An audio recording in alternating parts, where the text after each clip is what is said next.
Floricanto presenta.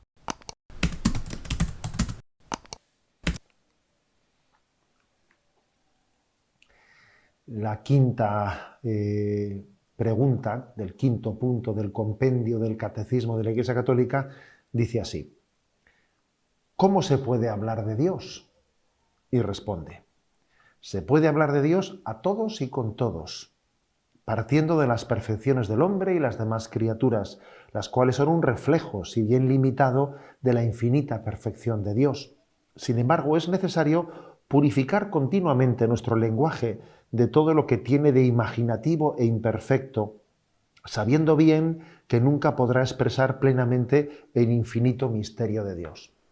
O sea que por una parte se nos invita a decir, oye, para poder hablar de Dios no hay que ser un profesional, ¿eh?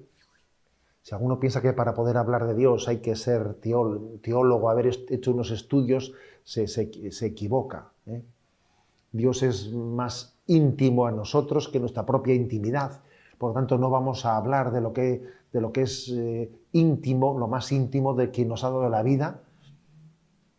Es, por tanto, importante, ¿no? Hablar de Dios, porque de la abundancia del corazón habla la boca. Y es normal que aquel que tiene a Dios en su corazón lo exprese, le salga por los poros, ¿no? Y hable de Dios, ¿no? De una manera u otra manera, en el testimonio de su vida. Ahora bien, es importante caer en cuenta de que las cosas que decimos de Dios, obviamente hay que intentar purificarlas. Dios será siempre más de lo que expresamos. Siempre nuestras palabras se quedarán cortas. Lo cual no quiere decir que no hablemos, no, quiere decir que tenemos que hablar con humildad, porque Dios es superior, ¿no?, a nuestra capacidad de entenderle. ¿Conocéis aquella famosa imagen que San Agustín utiliza de aquel niño que está en la playa y estaba pues haciendo un agujero y llevando allí cubos de agua y le pregunta a San Agustín: niño, ¿qué es lo que haces? No, pues estoy intentando meter el mar en este agujero de la arena, ¿no? Y entonces Agustín se da cuenta de que es lo que él está, es una especie de, que Dios le está dando una llamada a corregirse, porque él estaba intentando meterle a Dios en su mente y eso no es posible. No, somos nosotros los que tenemos que hacernos a imagen y semejanza de Dios, no pretender meterle a Dios en nuestros conceptos. Y ojo, no hacer un Dios a nuestra imagen y semejanza, sino entender que somos nosotros los que tenemos que estar en continua transformación, teniendo en cuenta que estamos hechos a imagen y semejanza de Dios. No manipular nunca el concepto de Dios, ¿no? Fijaros, hay tres sabidurías para acercarse a Dios. La primera es la sabiduría de la razón. Dios nos ha dado una razón para conocer la existencia de Dios. La segunda sabiduría superior a la primera es la sabiduría de la fe, que la fe es capaz de intuir, ¿no?, la existencia de Dios de una manera más ágil, más intuitiva que la propia razón. Pero existe también algo superior a la fe, que es la experiencia mística. Son tres niveles: la razón, la fe y la experiencia mística. La experiencia mística, que se acerca un poco a la visión que será la del cielo, ¿no? Esa experiencia mística que a veces Dios ha permitido en la vida de los santos y en momentos determinados en nuestra propia existencia, nos permite conocer a Dios de una manera muy superior.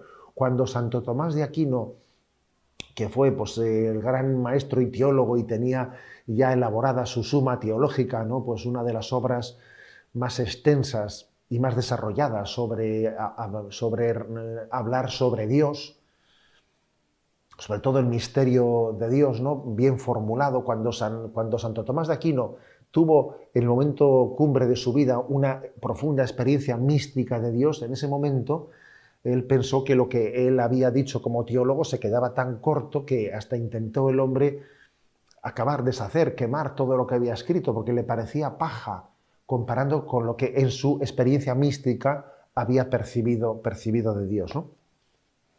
Y sin embargo, la razón es necesaria, la fe es necesaria, la teología es necesaria, pero en la medida en que nos acercamos más y más a la visión de Dios en la experiencia mística, nos damos cuenta de que nuestra nuestro conocimiento de Dios siempre, siempre es imperfecto.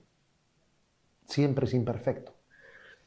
La pregunta era, ¿cómo se puede hablar de Dios? ¿No? Y decía, se puede hablar de Dios a todos y con todos. Lo mejor para hablar de Dios, ¿sabéis cuál es? ¿Cuál es el mejor método? El más sencillo y el más profundo.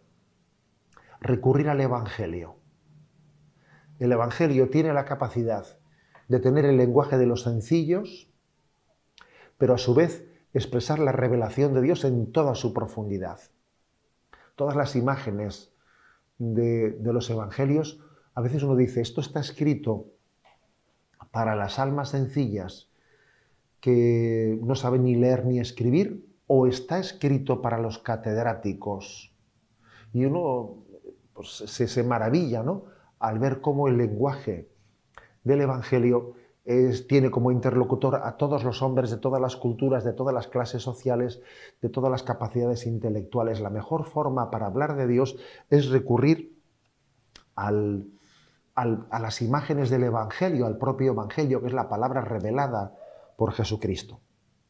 Y también hay una segunda fórmula para hablar de Dios en verdad, ¿no?, que es el propio testimonio de nuestra vida, dar testimonio de lo que Dios ha hecho en nosotros. El poder compartir con los demás la propia experiencia. Fijaros, las teorías se pueden discutir, pero las experiencias no. Las teorías alguien las podrá poner en duda, las podrá rebatir, pero las experiencias no. Las experiencias tienen que ser escuchadas con profundo respeto.